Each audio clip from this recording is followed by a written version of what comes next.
امسیل بویکاس فید 1 کیلو گوشت همدرد امرد منم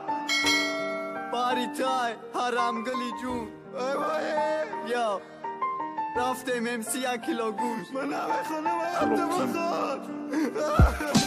دخترکی همسویا ای مد خونه اوسن دخترکی همسویا دوره هیا اوسن دوستت میدارم یک گلا بدون اسم حالا ای پشتی گوش ما جر میکم نیمی پودر هر سهر و خوری بد لوی خشلق سری پودر دیادی مامان خاطره تو رایان رفتم پیاده سلام علیک دخترکی خولانه ایامکی پرنسس چای مای خشکپک چق چقی فروختم خریگاوا خریدم ماره پوما امسیل بوی کس برای تو میخونه دونه دونه دوست داری محرم گل نخوکی ندانه تای چنا رو خری میآوردم پدشونه و خلا چو زلفوشم همه کدم شونه وقت خرا فروختم گل مخشمان یادواری بند جلوش در خونه خلا چوش پدوانی میآمد قطیمه نقطش گردن سگ دا یخر داشتم هنگ میزا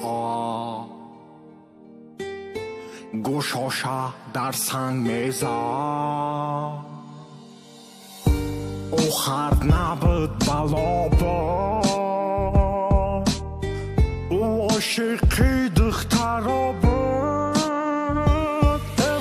همدادم امسیل بای کس منم عاشقی سر شیدم دختری شریده که طوری تیپا با دوربین دیدم هر شب در خوابم مدرویه من عذاب مته نمیمونه خورم و جوان مرگ بیدارم منه با میدیو چور گسفند مونه پیشم دزدی کن دوربین و شکستن خدمت 3 روز داخل محکمم کم بیا یاردم تیمنه خرطه یک روز پرکت که برم بینمش بگومش زندگی بتنه بکومش میارمش خونمون نشانش میتم خلقتی سنتری قشلاق من سبچینیش میبرم نشانش میتم تپکنی را بشی و جاگه خوام برو و اغلارا التماس خطا بته من نورا نگاه منم نمیمونم هر چیز خرا اوقاتی خدمه میتمش آخی دوست میدارم و دخترم نمیتونم به او چی خیلی تخطا دوست میداری نمیتونی به او کو یخر داشتم هنگ میزا